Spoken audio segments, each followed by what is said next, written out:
The Aeldari and the Necrons both have some very interesting bits of technology. An Aeldari shrine shield that controls the strands of fate, so no one but Aeldari can reach it. Elder spirits protecting a planet from a supermassive black hole. I'm trying hard not to break out into muse there. A Necron phase weapon that can shatter a Craftworld and fire a Nul-sphere to finish it off. And then soul hopping and the sharing of power amongst the Aeldari, i.e. ways they can survive such an attack when others can't. Aeldari have interesting ways of protecting themselves. Types of protection of a shrine of Ulthanesh. It controls the destiny around it, so war does not reach it. From Valador, for me the best Aeldari novel. He looked up to the gate of the shrine of Ulthanesh, a shimmering wall of energy held between the arms of an alabaster arch, set with runes of bronze and iridium. It was marvellous, this power of the ancients on display. Calamity strode the halls and causeways of Iyanden unopposed, but the shrine remained untouched. With those words he stepped through the shimmering curtains, guarding the shrine. No one else could have done so and lived, but he was Uriel, last of the immemorial line of Ulthanesh, who strode the heavens tens of millions of years ago when the Eldar race was young and the numberless days of glory had not yet begun. Signs of battle had made no mark here, for the doom of the shrine kept war from its halls, both in the material plane and on the mess of potentials that made up the fate of the future of the galaxy. Then, young prince, choose your fate in blissful ignorance. The sky is not set. Can you not feel it? Here, all things are possible. Just for a moment, a rare moment, you will experience no other like it in your lifetime.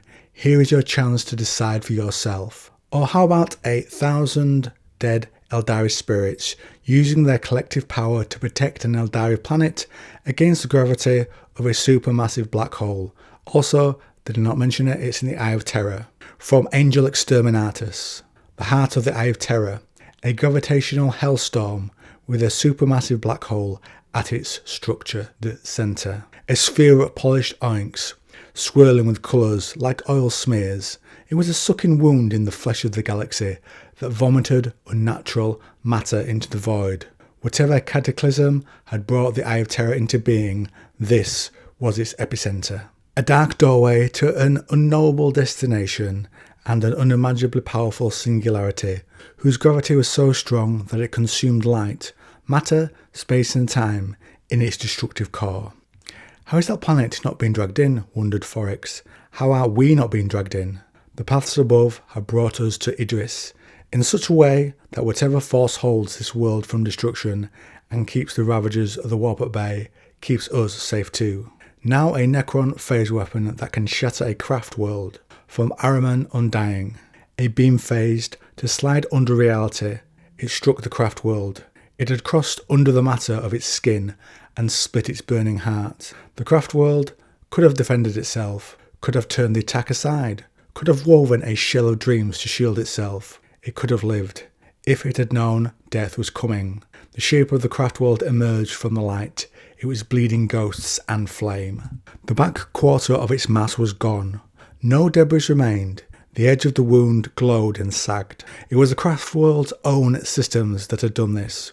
The power that ran through its bones was the power of false suns, plasma, as the lesser races might call it. Contained and channeled, it was light and heat and life. The Aeldari had mastered its use in ancient times. Such a catastrophic event should have been impossible, except that their enemy was ancient too.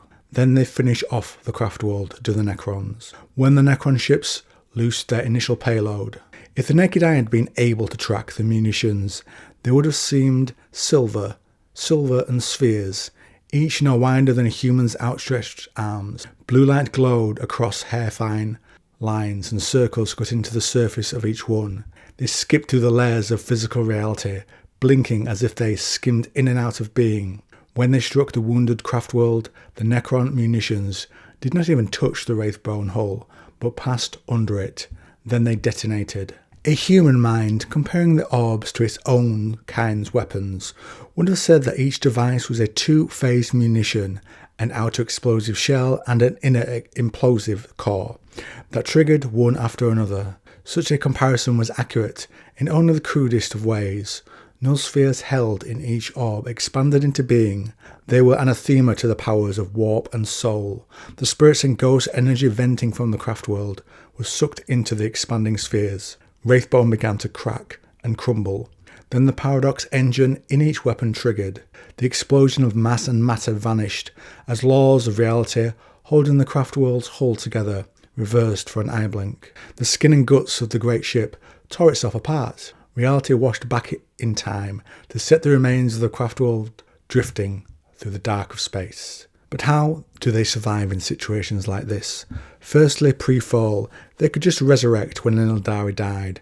After a millennia-long life, their spirit dissolved calmly back into the ether, for them later to be reborn, thanks to the care of their gods. The warp did not thirst for their souls then, as it does today. Two souls can also exist in one body for a time. A seer can split their soul into synthetic bodies. Once there, they don't need to stay in contact with each other. Each vessel and construct is separate and can give it its own role. Craftworld Eldar can also transmigrate into other waystones, not their own. In Skyhunter, a spirit seer does just that. The Hemlock's weapons flared. Although there was no sign of a discharge, Aeldari heard a discordant wail and the Necrons fell like puppets with cut strings. They did not repair, and their bodies did not phase out. Had they been mortal, their spirits would have been hurled into the warp, doomed to spend eternity as the playthings of demons. With such infernal devices would do to the soul dark, Aeldari could only guess. The Hemlock swooped low and sent what passed for souls in those creatures of the damned to oblivion. They circled above the Hemlock squadron and watched as the Terracraft fired their distortion scythes.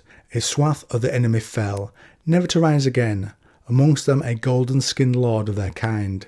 Keldry watched, and Merith watched through him, as an arc of electricity from the weapon on the Necron war machine annihilated the Hemlock Wraith fighter that sat motionless in the sky, and the spirit seer's body was consumed by fire. Keldry's waystone flared a bright crimson and warmed. With a cry of rage, he pulled hard on the throttle, avoiding impact with the monolithic Necron construct by mere meters. Merith, I am here, Keldry. Your waystone saved me. It is my spirit stone now. Pre-fall Aeldari could go further with this.